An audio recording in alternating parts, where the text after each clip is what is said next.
صبر سیکھ لیں، اللہ سب جانتا ہے، وہ جانتا ہے آپ کب کن حالاتوں سے گزر رہے ہیں۔ یقین کریں وقت بدل جائے گا، کیونکہ تبدیلی کائنات کا اصول ہے۔ حضرت علی رضی اللہ تعالی عنہ نے فرمایا، خواہشیں بادشاہوں کو غلام بنا دیتی ہیں، مگر صبر غلام کو بادشاہ بنا دیتا ہے۔ جس مقام پر تم اللہ سے شکوہ کرتے ہو، وہ مقام دراصل صبر اور شکر کا ہوتا ہے۔ صبر اور نماز سے مدد لیا کرو، بے شک اللہ صبر کرنے والوں کے ساتھ ہے۔ صبر کی حد یہ ہے کہ تقدیر پر کوئی اعتراض نہ ہو۔ زندگی کی کتاب کے سب اوراق ہمارے مطابق نہیں ہوتے۔ اگر کوئی ایسا ورق سامنے آ جائے جس میں راحتیں نہ ہوں تو صبر کر لینا چاہیے۔ صبر سے رحمت کا انتظار کرو، جو چیز تمہارے لیے ہے وہ تمہارے لیے ہی ہے، اور دیری صرف حکمت پر مبنی ہوتی ہے۔ حضرت علی رضی اللہ تعالی عنہ نے فرمایا، صبر ایک ایسی سواری ہے جو اپنے سوار کو گرنے نہیں دیتی، نہ کسی کے قدموں میں اور نہ کسی کی نظروں میں۔ چلو صبر کر لیتے ہیں، سنا ہے رب صبر کرنے والوں کے ساتھ ہے۔ اللہ کسی کے ساتھ ناانصافی نہیں کرتا، وہ بس آزماتا ہے اور صبر کرنے والوں کو میٹھا پھل دیتا ہے۔ زندگی اس طرح بسر کرو کہ دیکھنے والے تمہارے درد پر افسوس کی بجائے تمہارے صبر پر رشک کریں۔ اللہ ہماری آہٹیں بھی سنتا ہے اور پکار بھی، بس وہ آپ کا صبر آزماتا ہے۔ صبر کے کچھ گھونٹ اتنے کڑوے ہوتے ہیں کہ پوری زندگی کی مٹھاس چھین لیتے ہیں۔ صبر انسان کو ٹوٹنے نہیں دیتا، صبر رکھ بندے کمزور تیرا وقت ہے، تو نہیں۔ جہاں اپنوں کے لہجوں کی اپنائیت دم توڑ جائے تو پریشان اور رونے کی بجائے فاتحہ پڑھ کر بخشش کی دعا کیا کریں، بے شک اللہ تعالیٰ صبر کرنے والوں کے ساتھ ہے۔ جس شخص کو اللہ کے ہر کام میں حکمت سمجھ آ جائے، وہ زندگی میں کسی بھی واقعے کے رونما ہونے پر شکوہ نہیں کرتا۔ یہ دنیا ایک دن آپ کے حق میں ہے اور ایک دن آپ کے مخالف ہے۔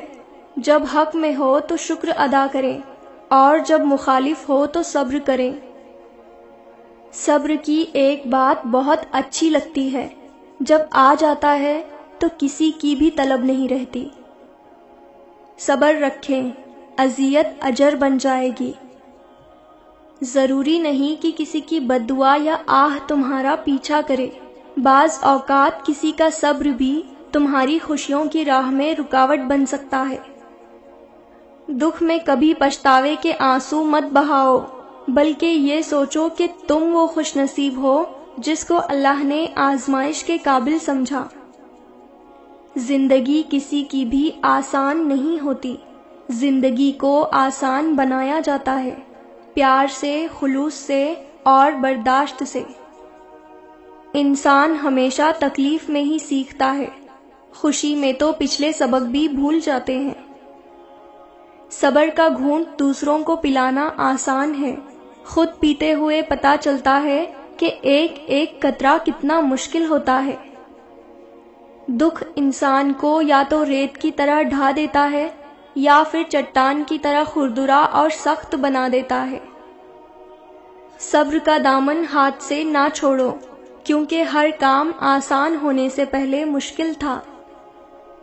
صبر کرنے والا کامیابی سے محروم نہیں رہتا، چاہے اسے طویل زمانہ لگ جائے۔ اللہ سنتا ہے، تم صرف صبر کرنا سیکھو۔ اللہ دعا قبول کرتا ہے، تم صرف مانگنا سیکھو۔ اللہ بہت کچھ دیتا ہے، تم صرف بانٹنا سیکھو۔ صبر رکھو، آنے والا کل بہت خوبصورت ہوگا۔ لوگوں کے سامنے مسکراتے رہا کرو اور اللہ کے سامنے رویا کرو، کیونکہ دنیا مسکرانے والے کو پسند کرتی ہے اور اللہ رونے والے کو۔ زندگی میں بعض اوقات کسی پریشانی کا آنا آپ کو بہت سی پریشانیوں سے بچانے کے لیے ہوتا ہے۔ اگر آپ کے ساتھ ناانصافی اور زیادتی کی حد ہو جائے تو صرف اتنا سوچ کر خاموش ہو جانا کہ جو ذات اوپر بیٹھی ہے وہ بہت بے نیاز ہے۔ بے شک مشکل وقت بتا کر نہیں آتا، مگر سکھا کر اور سمجھا کر بہت کچھ جاتا ہے۔ 3 چیزیں کبھی آپ کو گرنے نہیں دیتی: صبر، امید اور یقین۔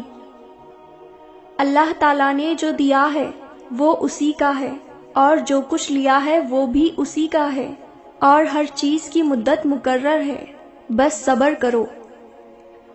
وہ عطا کرے تو شکر اس کا، وہ نہ دے تو کوئی ملال نہیں۔ میرے رب کے فیصلے کمال ہیں، اس کے فیصلوں کو زوال نہیں۔ صبر تو آخر میں کرنا ہی پڑتا ہے، مگر شروع میں کرنے سے انجام شاندار ہوتا ہے۔ اپنے دل کو مضبوط بناؤ اور اللہ پر یقین کرو، وہ تمہاری ہر مشکل کو آسان کر دے گا۔ صبر وقت مانگتا ہے اور وقت صبر مانگتا ہے۔ صبر، خاموشی اور لا تعلقی بہترین انتقام ہے۔ ہم تکلیف کے جس مقام پر بھی ہوں، ہم سے آگے ضرور کچھ لوگ ہوتے ہیں۔ انہیں دیکھ کر ہمیں شکر کی لاٹھی تھام لینی چاہیے تاکہ راستہ سہولت سے کٹ سکے۔ جس انسان میں صبر ہوتا ہے وہ کسی میدان میں نہیں ہارتا۔ جس مقام پر آ کر برداشت ختم ہو جاتی ہے اسی مقام سے صبر شروع ہوتا ہے۔ وہ فرماتا ہے، یہ سختی بس کچھ وقت کی بات ہے، صبر کر لو، میں صبر کرنے والوں کو پسند کرتا ہوں۔ لوگوں کی نعمتیں دیکھ کر پریشان نہیں ہونا ہے، اپنے سے کمتر لوگوں کو دیکھ کر سکون میں رہنا ہے۔ صبر دروازہ اور معاف کر دینا خیر کے خزانوں میں سے ایک خزانہ ہے جسے اللہ تعالیٰ صرف اپنے مقرب اور بہترین بندوں کو عطا کرتا ہے۔ تکلیف ہمارے اعمال سے آئے یا اللہ کی طرف سے، مقام صرف صبر ہے۔